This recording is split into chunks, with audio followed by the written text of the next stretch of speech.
what does the future hold for Kawhi and the Clippers now? A collective sigh of relief in Milwaukee. Giannis's injury, not as bad as they thought, but do they need to rush him back to win Game 5 tonight? And what in the world are you doing, Patrick Beverley? Boom! Being Patrick Beverley. Get your boy, Nick. Thursday morning, everyone. Nick. Welcome to First Things First. Nick, Brandon, Kevin Wilds. Nick, how far out of line was your guy, Patrick Beverley? No, he's right in line. That's who he is. That's why the broadcast did a 10-minute tribute to him right before he punched Ayton in the face and shoved Chris Paul. That's Kevin Wilds doing. Kevin Wilds texting his In hindsight. Need more Patrick Beverley love. In hindsight, retrospect. One way to start, one place to start. Christopher Emmanuel Paul, CP3, finally getting his day in the Phoenix Sun. Suns, Clippers, Game 6, and a masterful 41-point night for Chris Paul. 31 points in the second half alone.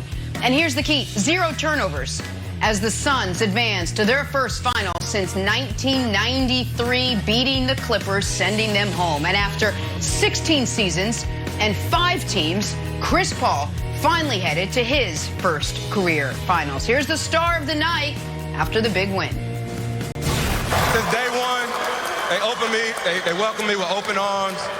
Coach, we did this 10 years ago in New Orleans, and we still got a lot of work to do, but we're going to enjoy this. And my family up top, I love y'all. Y'all see them right there?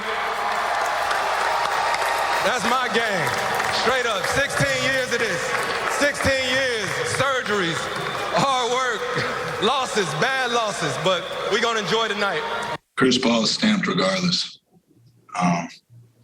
Anything else from here is extra. It's extra just to solidify. And, I know he wants it bad. I know he's happy about this for his first time, but, I know what he's on the pursuit of. And, we have that same understanding. We don't talk about it much, but we know what we're trying to get to. But as far as he needs a ring to be considered, he's one of the best point guards ever play the game. And that's a fact. All right, Nick, let's start with you here. What does making the NBA Finals mean for Chris Paul? Well, Devin Booker touched on it. He is one of the greatest players of all time, regardless. But this is massive. Because the best players to never make the finals, now that Chris Paul is off the list, it's great players. Melo's on there. George Gervin is on there. Steve Nash is on there. Dominique Wilkins is on there. Those are probably the 4 best to never make the finals. Chris Paul's better than all of them and should not have been on that list. Now, there's a lot of all-time greats who have never won a championship that are right in line with Chris Paul. He might move himself off of that list here in a couple of weeks. But for him not only to make the finals, but do it the way he did it, for me, as a Chris Paul fan, was just perfect. Because you're going to hear today, that's the most points in a half Chris Paul has ever scored in a basketball game. The 31 in the second half to put his team in the NBA Finals. And that's almost true.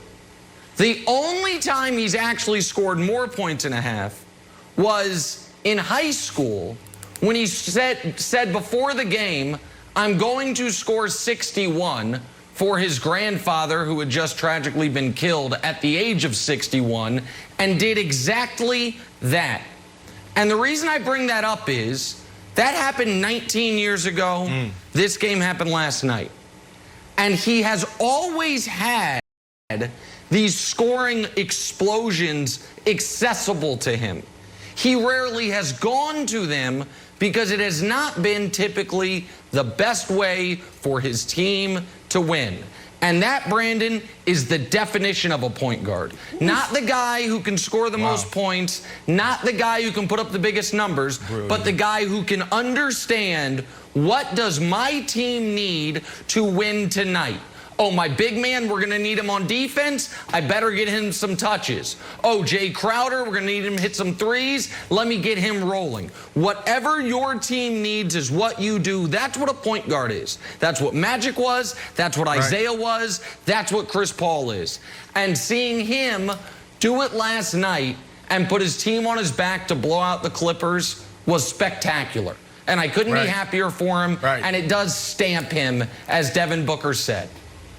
Right. Listen, and it's hard for me to follow up with what you just said. I got goosebumps listening to you talk about his grandfather. I think I saw that story years ago. Someone was doing a feature piece on him, and that was touching. But to hear you talk about it and go back and say 19 years ago, he said he was going to do this. And this game happened last night, a game where he had to be aggressive if he wanted to eliminate these boys. So, you know, for me, it's about the moment. Right now, CP3, all he's doing is changing the narrative, right? We're going to hear more stories like the one we just heard from Nick Wright. That's what's going to happen. That's the amazing thing about basketball. My father used to always tell me, he said, son, it just takes one play. It could take one moment, and it totally changes everything. 4 years in college, 3 years, nobody knew who I was. Nobody would throw me the ball. And then there was one play that turned into one season that turned to a 13-year NFL career. So now you see CP3, someone who we know is a great, but you're talking about 16 years, ups and downs, you know, triumph and falls in the playoffs. And then all of a sudden, boom, he has this breakthrough. And now this is what we're talking about. This is the narrative of a CP3, because there isn't one player that sets out and says, you know what, I'm going to make it to the NBA and my only goal is to make it to the finals.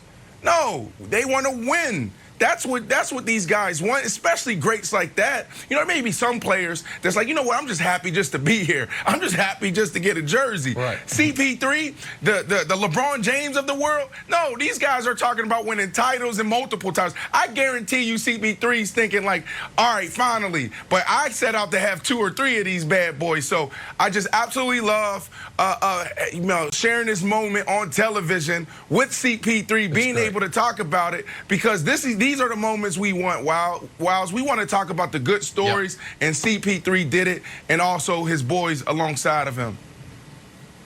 Yeah, when you talk about sort of the joy of the moment, I want to show you a video, and it might seem like a silly thing, it may seem like an anecdotal thing.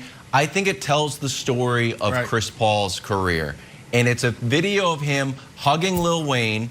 And then he goes over and he also hugs Billy Crystal. So here's Lil Wayne, obviously. He's got a new haircut. And then he goes over and he hugs Billy Crystal and his wife. And I saw this, Nick, and I said, this is a beautiful moment. There's a joy in him making it to the finals. And these guys have been there with him the whole time, right? And I think everybody, no matter where you are in this country, no matter who you are, you can find a bit of yourself in Chris Paul.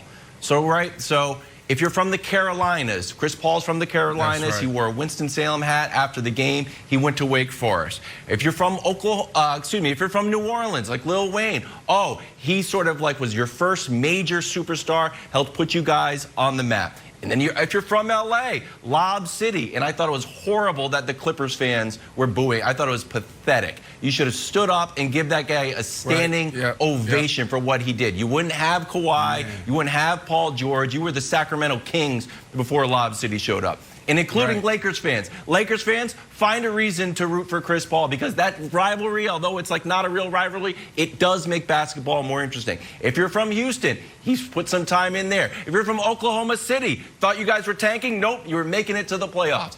And obviously, if you're from Phoenix, if you're tall, you can be like, you know what? Chris Paul's actually tall. If you're short, he's short. If you're a nice guy, Chris Paul's a nice guy. If he's a mean guy, Chris Paul can be a little bit mean. No matter who you are, Brandon, you can find a reason to root for Chris Paul. It's great. That's great. Wow. Well, something came up as you was going through that. Let me ask you a question. What's his legacy with the Phoenix Suns? He's only been there what, 10 months?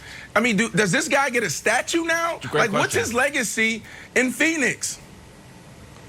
He gets his jersey retired. If he wins, he gets his jersey retired for his sure. number. Yeah. Yeah, no, he gets his jersey retired. Rex Chapman tweeted last night, because Rex Chapman wore number 3. He goes, my jersey's finally going to hang in the Suns rafters, except it's going to have Chris Paul's name on it now. That's great. And he's right. Like, that is what's going to happen. And the other part that is so satisfying is, so the 2 oldest great players in the league right now are LeBron and Chris Paul. They're both 36. And LeBron lays into this washed king, no one believed in me type of thing, and I play into it sometimes too. But it's obvious nonsense. Like, no one ever thought LeBron was washed. Guys, people did think it was over for Chris Paul. Tillman Fertitta 100%. said, this is the worst contract I have ever seen in sports or business. And they attached 4 first-round picks to get rid of